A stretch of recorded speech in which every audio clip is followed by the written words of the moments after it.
एक पुरसुकून जंगल में एक खूबसूरत हिरन आराम से घास चढ़ रहा था। हर तरफ सुकून था और हिरन खुशी से अपनी सुबह गुजार रहा था।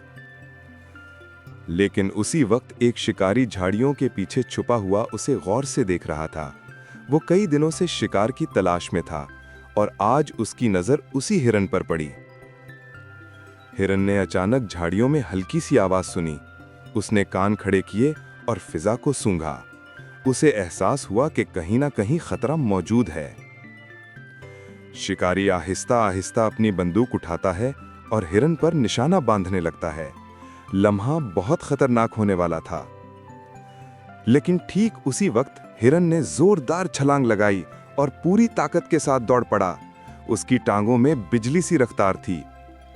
शिकारी उसका पीछा करना चाहता था, मगर जंगल की घनी झाड़ियां और दरख्त उसके रास्ते में बार बार रुकावट बन रहे थे।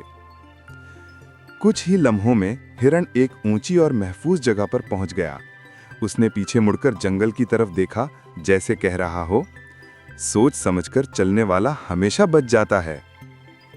यूं होशियारी, तेजी और बरवक्त फैसले ने हिरन की जान बचा ली।